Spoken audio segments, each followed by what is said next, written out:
Elle est bénie de Dieu, la Vierge, docile au souffle de l'Esprit. Elle est bénie de Dieu.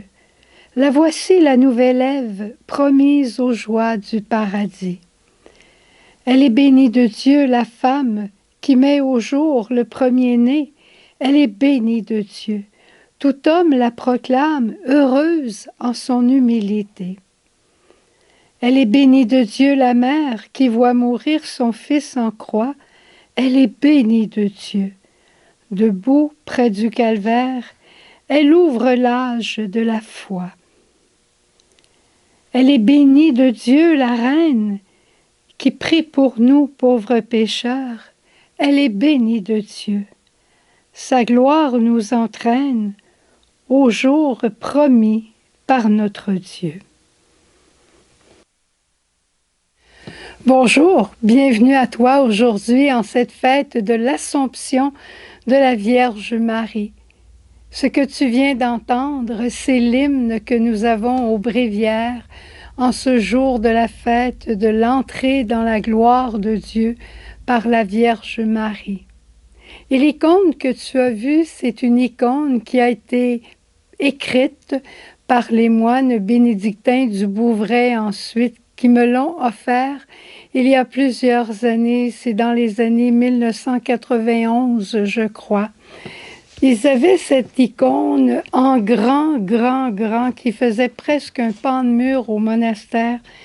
Et quand j'ai passé des jours à ce monastère, quelques jours, j'ai passé des heures devant cette icône. La Vierge Marie m'appelait, elle était souriante, elle était belle comme la lune, resplendissante comme le soleil, tout habillée dans l'espérance de la couleur verte. Et en même temps, elle était là, belle, debout, comme une femme, la plus belle des femmes. Voici la femme, enfin, dans la résurrection de son Fils. Je la trouvais tellement belle. Et à la fin de mon séjour, le Père Abbé est venu me voir et il m'a dit « Est-ce que vous l'aimez, cette icône ?» J'ai dit « Je comprends que je l'aime. » Il dit « Quand vous reviendrez au monastère, on va vous en écrire une pour vous spécialement. » Et c'est cette icône qui est ici, qui me suit depuis ce temps-là. Et je suis toujours très reconnaissante parce que c'est l'icône pour moi de la résurrection de l'humanité.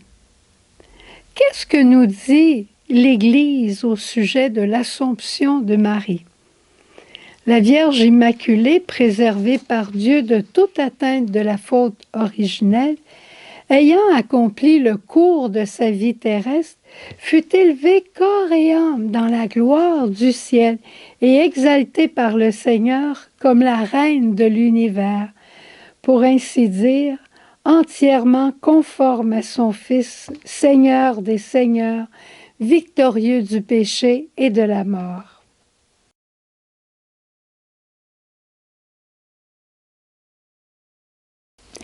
L'Assomption de la Sainte Vierge Marie est une participation singulière à la résurrection de son Fils et une anticipation à la résurrection de chaque chrétien.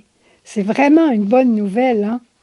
Cette version des choses était si familière, je dirais, aux fidèles de la première Église qu'on en fait souvent allusion dans la littérature apocryphe. Par contre, elle ne fut promulguée de manière dogmatique qu'en 1950 par le pape Pie XII. Ça, c'est ce que l'Église en dit. Maintenant, Jésus peut nous parler à notre cœur, mais avant, quel est l'Évangile de ce jour? Parce que l'Évangile de ce jour ne va pas nous raconter comment l'Assomption s'est vécue. Eh bien, l'Évangile que l'Église a choisi, c'est « Mon âme exalte le Seigneur et mon esprit tressaille de joie en Dieu mon Sauveur. Il a regardé son humble servante et tous les âges me diront désormais bienheureuse. » C'est le chant du Magnificat.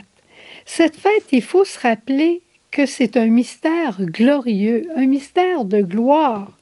Marie, c'est la première des sauvées et son chant d'action de grâce du Magnificat fait remonter toute la gloire vers le Seigneur le Puissant. Marie n'est pas une déesse. Elle se dit l'humble servante du Seigneur. Son Magnificat n'a rien d'un chant d'orgueil. C'est un aveu d'humilité. Tout ce qu'elle est vient de Dieu. Et elle veut le faire remonter à Dieu en action de grâce et à la louange. Maintenant, qu'est-ce que nous dirait Jésus lui-même en ce jour de fête? Je pense qu'il nous dirait quelque chose comme « J'ai été formé moi-même dans le sein immaculé de Marie. Maman était tout pour moi. Elle était tout attentive à moi. Elle s'est occupée de Jésus depuis le tout début de sa vie. Elle l'a accompagné tout le long de sa vie privée, de sa vie publique. Elle l'a accompagné jusqu'à la croix. Elle l'a accompagné à l'Ascension. Elle l'a accompagné à travers l'Église au moment de la Pentecôte. Je pense que Jésus nous dirait, regarde comme il faut, comment elle a bien réussi avec moi. Et elle veut t'accompagner, toi, de la même manière. Et après l'ascension de Jésus, après la Pentecôte, Jésus sans cesse se disait, où je suis, je veux que maman soit avec moi. Et sans doute que la Vierge Marie aussi, dans son cœur, disait « Oh, comme j'aspire d'être dans la gloire de mon Fils bien-aimé! Oh, comme j'aspire de me retrouver au cœur de ce Dieu un et trois! » Et l'Assomption, finalement, n'est qu'un mystère d'aspiration, d'amour. Et c'est dans cet amour que le Seigneur t'appelle. C'est dans cet amour qu'il m'appelle. Si on décidait aujourd'hui de prendre la devise du pape Jean-Paul II qui disait « Tout à toi, Marie », regarde bien ce que ça donne. Tout à toi, Marie, tout à toi pour bâtir le rêve de Dieu. Tout à toi, c'est décidé, nous serons des saints. Alors, prends nos mains, Marie, pour travailler à la moisson. C'est l'heure, elle est venue. Jésus nous envoie en mission. C'est fini les peut-être, c'est fini les pas moi. Prends mes mains, Marie, elles sont toutes à toi.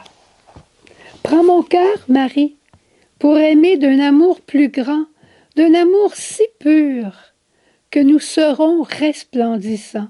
C'est fini les peut-être, c'est fini les pas moi, c'est fini. Prends mon cœur, Marie. Prends nos cœurs, Marie, ils sont tous à toi. Je te souhaite aujourd'hui de te livrer à Marie qui monte encore vers le Seigneur et qui va t'entraîner dans la gloire de ce Dieu qui aspire à passer son éternité avec toi. Au revoir. Sainte journée dans la gloire de Marie, rendue au ciel, tout à côté de son Fils. Au revoir. Jésus.